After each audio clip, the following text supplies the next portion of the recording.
Bonjour à tous et bienvenue dans votre rendez-vous de la mi-journée. Aujourd'hui, je reçois Michèle Teboul. Bonjour. Bonjour. Vous êtes ancienne présidente du CRIF Marseille-Provence et en charge de l'organisation de la convention du CRIF qui aura lieu ce dimanche 17 mars à partir de 13h à l'hôtel de région. Vous avez convié des invités de prestige. Parlez-nous des thématiques abordées pendant ces tables rondes et bien sûr de ces intervenants. Bien, il faut rappeler que c'est un rendez-vous éminemment républicain puisqu'il s'agit d'une convention au cours de laquelle sont traités des problèmes que rencontrent, des problèmes sociétaux, des problèmes politiques, des problèmes éthiques que rencontre notre communauté au sein de la République. Donc nous avons un rôle important dans ce sens où il faut apporter des éclairages avec des personnes qui sont expertes dans le domaine que nous abordons et surtout aider à réfléchir en ces temps extrêmement troubles. Alors évidemment, le problème le plus grave que nous avons à confronter en ce moment est évidemment tout ce qui s'est passé depuis le 7 octobre et cette guerre en Israël et au Moyen-Orient qui nous perturbe, qui nous dérange, qui nous fait souffrir à tous et qui est bien sûr au centre de nos préoccupations.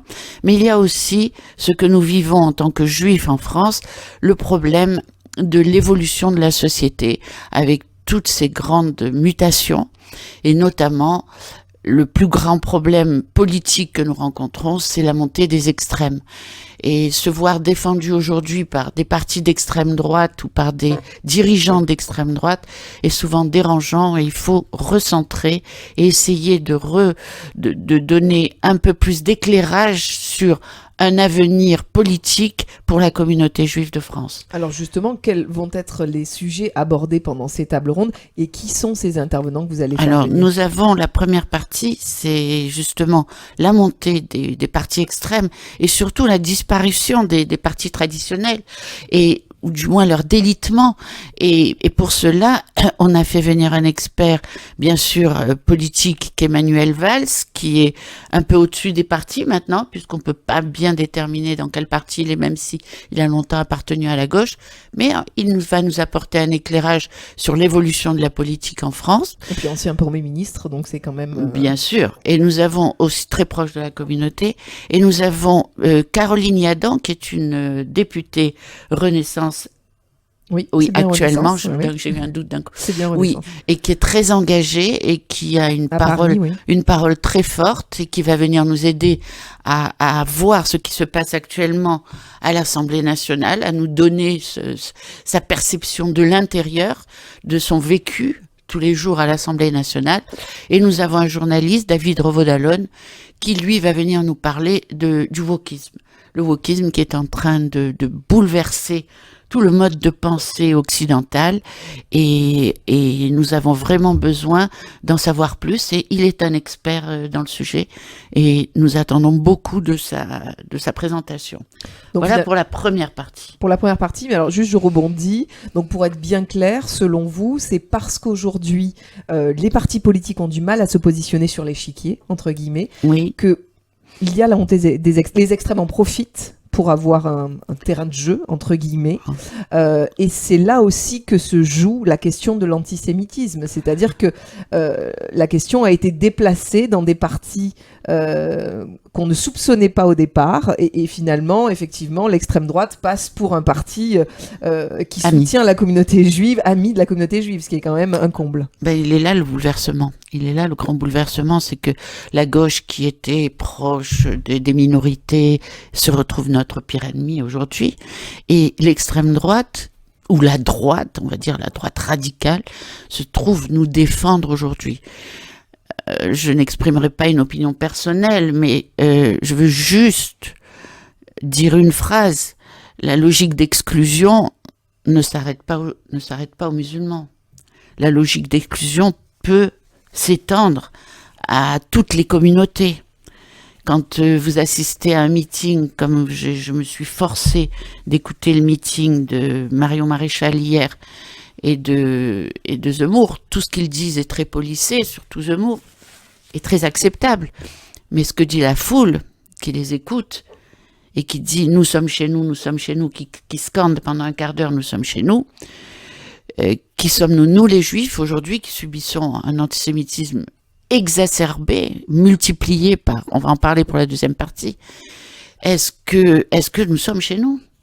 Est-ce qu'ils considèrent que nous sommes chez nous, ici? Est-ce qu'aujourd'hui, la haine ou le rejet des migrants, des immigrés, des deuxième génération, troisième génération, est-ce que cette haine-là ne masque pas une haine beaucoup plus profonde de tout ce qui n'est pas eux-mêmes? Et c'est là qu'il faut être vigilant. Et c'est là que nous avons notre rôle au CRIF. En quoi va consister la deuxième table ronde, donc il y aura lieu dans un second temps? La deuxième table ronde, évidemment, elle s'est imposée à nous parce que après le 7 octobre, il y a un tel bouleversement, que ce soit en Israël, que ce soit dans le monde, que ce soit en France, tous les bouleversements qu'ont engendré ce terrible événement du 7 octobre méritait largement de faire l'objet de notre convention, même en totalité. Bon, ça va faire l'objet de la deuxième partie, et pour cela, nous avons des invités aussi de haut niveau, puisque nous avons Mohamed Sifaoui. Mohamed Sifaoui, qui lui va venir nous parler de l'entrisme des frères musulmans et de l'islamisme radical et leur manière de gangréner l'Europe et le monde occidental.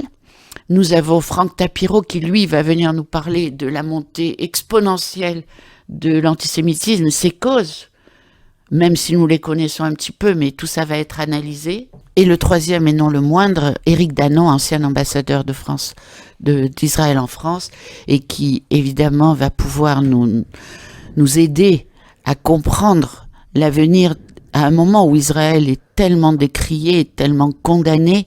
Il va nous aider à comprendre quels sont les enjeux, justement, pour l'avenir d'Israël, et quelles vont être les nouvelles alliances pour soutenir ou combattre Israël.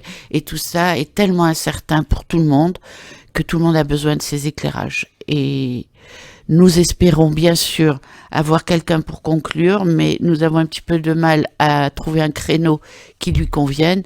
Mais ça, ce sera la surprise et je vous l'annoncerai plus tard. Bon, bien sûr, vous attendez énormément de monde à cet hôtel de région pour cet événement dans, vous l'avez rappelé, un contexte extrêmement difficile où l'antisémitisme explose. Et vous avez un rôle à jouer évidemment au CRIF à ce niveau-là. Vous essayez de mettre votre pierre à l'édifice. Face à une communauté qui est désemparée. Tout le monde est désemparé parce que tous les paramètres ont changé. Toutes les manières d'analyser, que ce soit dans les médias, que ce soit dans la rue, que ce soit les mutations, quand on voit ce qui se passe en Angleterre, tout ça rend notre communauté très fragile, inquiète, et si elle sent que ces dirigeants aussi ne sont pas aux commandes, que les responsables communautaires sont là perdus aussi, je pense que ça va ajouter à la confusion.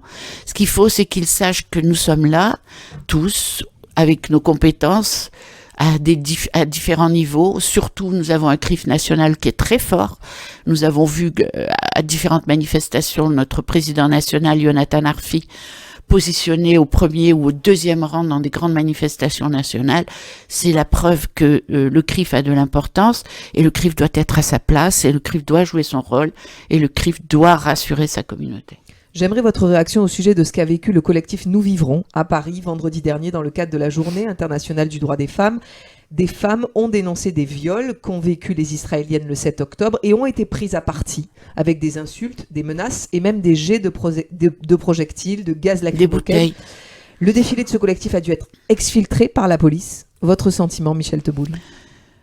Un sentiment de déjà-vu quand notre service de sécurité, quand j'étais présidente, lors d'un rassemblement contre Dieudonné, notre service de sécurité avait été décrit dans la presse comme une milice d'extrême droite. En fait, c'est un alibi. On utilise nos jeunes, qu'on disait des nervis, qui arrivaient en Rangers, des cow-boys. Enfin, vraiment, ils étaient décrits dans la presse d'une manière totalement distordue, et ça avait suscité de ma part un sentiment de révolte, et je retrouve ce sentiment aujourd'hui quand avec une telle impunité on a laissé écarter des femmes qui sont venues parler au nom de femmes, ni au nom de femmes juives, ni au nom de femmes israéliennes. Elles sont venues en tant que femmes défendre la dignité des femmes d'une manière universelle. Elles ont été exfiltrées parce que leur vie était en danger. Mais je trouve ça c'est une dérive scandaleuse et qui doit être dénoncée, mais pas seulement par nous, parce que nous, c'est l'évidence, mais elle doit être dénoncée par les politiques qui ne doivent pas accepter. Il y a très peu de réactions. Et c'est les politiques qui doivent réagir. Et c'est ce que nous attendons nous sommes à l'écoute, nous sommes attentifs de la moindre réaction. Et souvent, le silence est assourdissant. Aurore Bergé, ministre de l'égalité entre les hommes et les femmes. Oui, elle a réagi. Elle a réagi, mais elle a affirmé aussi que la semaine dernière, qu'aucune association féministe n'avait eu des paroles ou des actes antisémites suite aux attaques du 7 octobre en Israël. Est-ce ce qu'il s'est passé vendredi dernier pourrait remettre en cause ce constat de la ministre ? Mais il suffit pas de paroles. Il suffit juste d'exclure. Il suffit juste d'empêcher d'arriver. C'est pire que n'importe quelle parole. Parce que si vous êtes présent et que vous vous invectivez, vous êtes présent. Mais si vous êtes exfiltré et si vous êtes sorti et si vous êtes interdit de manifester, c'est la pire des condamnations. Vous êtes exclu. C'est pire que surtout des paroles. Les vidéos qui ont tourné sur les réseaux sociaux, on voit des femmes insulter donc ce collectif à visage découvert, de manière complètement décomplexée. Et ceux qui jettent des bouteilles, c'est une arme à destination. Une bouteille, parce que quand elle arrive sur une personne, si elle se casse, elle peut l'aveugler, elle peut la blesser, elle peut la tuer. Donc tout cela, nous l'avons vu. Et quelles ont été les réactions ? On attend. Et c'est juste inacceptable et pour le moins inquiétant. Nous avons posé la question à Fabienne Bendayan, la présidente du CRIF Marseille-Provence la semaine dernière, mais j'aimerais votre analyse. J'imagine que le dîner du CRIF cette année, qui aura lieu le 24 juin prochain à Marseille, aura une saveur particulière. Vous réfléchissez évidemment déjà à une programmation, à faire venir des gens autour de ce qui s'est passé le 7 octobre. Bien sûr, ça fait partie. D'ailleurs, à la convention, nous allons avoir un volet, une présentation d'un petit film, et nous allons bien sûr évoquer, parce que il est impossible que deux juifs se rassemblent sans commémorer. Nous serons là pour en parler, bien sûr, pour rappeler, pour rafraîchir la mémoire, pour dire que nous sommes toujours sur le front, parce que ce qui se passe en Israël est juste inacceptable, que les otages, on les mentionne même pas quand on a des discours contre Israël ou quand on parle de génocide à Gaza, et qu'on ne mentionne même pas le fait qu'il y ait encore des otages qui soient violés, qui soient maltraités. 134 personnes. 134 personnes. Je pense que, évidemment, notre dîner de cette année va avoir une coloration particulière, et je pense que si nos politiques de la région et nationaux n'en prennent pas la mesure, c'est que vraiment, alors à ce moment-là, on pourra se dire, oui, la place des Juifs en France est moindre, il y en a d'autres qui ont peut-être pris la place dans le cœur des politiques, et là, il faudra peut-être s'en inquiéter. À quelques semaines des élections européennes, et en tant qu'institution majeure, vous avez un poids à jouer au CRIF, évidemment. Absolument, c'est ce dont je vous parlais tout à l'heure. La tentation est très forte de voter à l'extrême droite. Même pour les membres de la communauté juive. Oui, je l'ai entendu, c'est bien pour ça que je m'inquiète. Mais notre rôle est justement d'éclairer, d'organiser des rencontres. Nous l'avons fait pendant des années, à la veille des élections. On a un calendrier pour organiser des rencontres avec les candidats, leur donner la parole face à notre communauté qui a envie de poser certaines questions et qui pose des questions d'une manière très directe aux élus et qui attendent des réponses franches et sans embâche et sans langue de bois de la part de nos futurs élus avant d'engager notre vote pour l'un ou pour l'autre. Donc ça, c'est aussi le rôle du CRIF, de les recevoir. Et si vous demandez à Fabienne ou si vous demandez au secrétariat du CRIF, on vous donnera le calendrier de toutes les personnes que nous allons recevoir avant les élections européennes. Merci beaucoup Michel Teboul Merci à d'avoir vous. été avec nous dans les studios de Radio JM. On rappelle évidemment cette convention du CRIF Marseille-Provence qui aura lieu ce dimanche 17 mars à partir de 13h à l'hôtel de région. On rappelle que c'est gratuit et ouvert à tous. C'est gratuit, ouvert à tous, il y a un parking en face et surtout il faut s'inscrire parce que la salle n'est pas extensible et qu'on a déjà énormément de demandes.